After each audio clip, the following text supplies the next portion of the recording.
ऐसी तस्वीरें हमने कई बार देखी भी हैं जब प्रधानमंत्री खासतौर से किसी ऐसे स्थल पर पहुंचे जहां श्रमिक मौजूद थे, तो वहां पर प्रधानमंत्री ने उनसे बात की और उसके बाद हमने देखा भी कि कैसे उनके चेहरे उस वक्त खिला जाते हैं, मुस्कुराते हुए नजर आते हैं।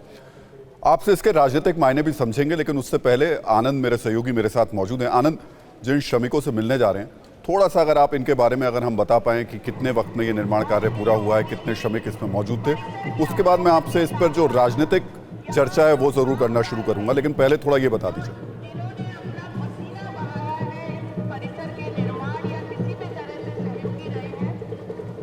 आनंद, आवाज मिल रही है आपको?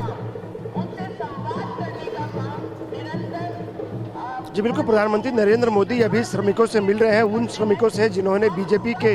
इस जो बीजेपी हेडक्वार्टर का एक्सटेंशन। जी बिल्कुल, मैं बोल रहा हूँ कि अभी प्रधानमंत्री नरेंद्र मोदी उन श्रमिकों से मिल रहे हैं जिन्होंने बीजेपी के इस विस्तारित बिल्डिंग का निर्माण किया। और प्रधानमंत्री नरेंद्र मोदी के साथ बीजेपी के अध्यक्ष जेपी नड्डा भी मौजूद हैं और प्रधानमंत्री नरेंद्र मोदी उन मजदूरों की हौसला अफजाई कर रहे हैं। प्रधानमंत्री ये कहते भी हैं कि जब कोई मजदूर कोई बिल्डिंग बनाता है तो वो सिर्फ एक बिल्डिंग नहीं होती, बल्कि वो एक जीवंत संस्था होती है जो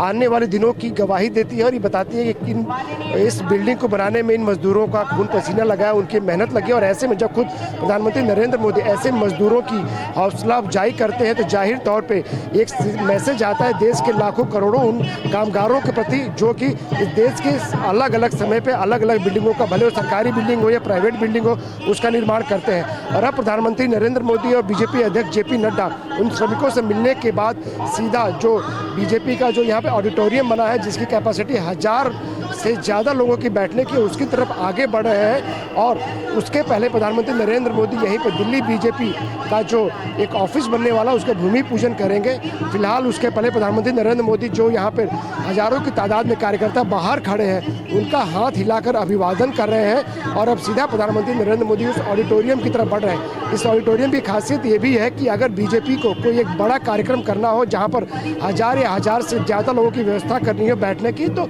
वो कार्यक्रम बीजेपी यहाँ कर सकती है। और साथ ही साथ आपको बता दें कि अक्सर आपने देखा होगा तस्वीरों में कि जब बीजेपी किसी राज्य में चुनाव जीतती है तो बीजेपी मुख्यालय में कार्यक्रम होता है जिसे प्रधानमंत्री नरेंद्र मोदी पहुँचते हैं और बीजेपी कार्यकर्ताओं को संबोधित करते हैं। तो ऐसा बताया जा रहा है कि अगर आने वाले चुनाव में जब बीजेपी जीतेगी तो जो कार्यक्रम बीजेपी हेडक्वार्टर में हुआ करता था उसको तो वो आयोजन जो है अब बीजेपी के इस विस्तारित भवन में होगा। और इसीलिए उस लिहाज से भी इसको तैयार किया गया कि ऑडिटोरियम तो बड़ा ही है, इसका जो बाहर का स्पेस है वो भी अच्छा खासा है जहाँ पर हजारों लोग बाहर भी खड़े हो सकते हैं और हजारों लोग अंदर भी बैठ सकते हैं। तो ऐसे में प्रधानमंत्री नरेंद्र मोदी ने जो जब सत्ता में आए थे तो उन्होंने कहा भी था कि जो हम कोई भी बिल्डिंग बनाते हैं अगर पार्टी के लिए हम बनाते हैं तो ऐसा हो जो कि हमारे जो कार्यकर्ता है उनको एक महसूस हो कि ये हमारा भवन है और कोई बात उनको करनी हो, किसी नेता से मिलना हो तो वो बेझिझक वहाँ पे आ सके। और अभी आपको बता दें प्रधानमंत्री नरेंद्र मोदी ने यहाँ पर दीनदयाल उपाध्याय जी की जो एक मूर्ति है उसका अनावरण किया है। एक मूर्ति दीनदयाल उपाध्याय की बीजेपी के हेडक्वार्टर में है और एक मूर्ति यहाँ पर एक आदमकद मूर्ति जो है बीजेपी के इस विस्तारित मुख्यालय में भी मौजूद है जिसका अनावरण अभी प्रधानमंत्री नरेंद्र मोदी ने किया है। उनके साथ बीजेपी के अध्यक्ष जेपी नड्डा भी मौजूद थे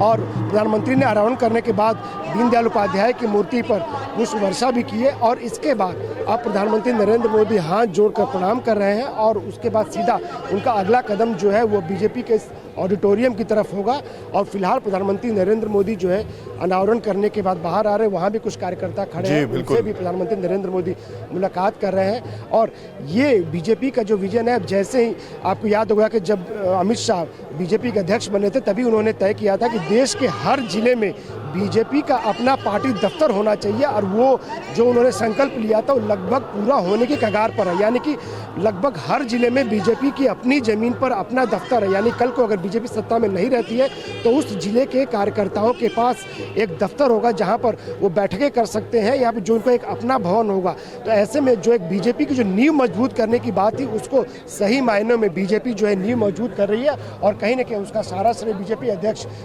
जेपी नड्डा के साथ साथ पूर्व के जो अध्यक्ष अमित शाह है उनको जाता है। प्रधानमंत्री नरेंद्र मोदी का जो विजन है उसको जाता है। और आपको बता दें कि प्रधानमंत्री नरेंद्र मोदी ऑडिटोरियम के अंदर पहुंच गए हैं और जहां पर जो मेन हॉल है उसके पहले एक जगह पर किया गया है जहां पर भूमि पूजन करेंगे, जहां मंत्रोच्चार होगा। और दिल्ली बीजेपी का जो नया दफ्तर बन रहा है वो इसी दीनदयाल उपाध्याय मार्ग पर बन रहा है, उसका प्रधानमंत्री नरेंद्र मोदी भूमि पूजन करने जा रहे हैं।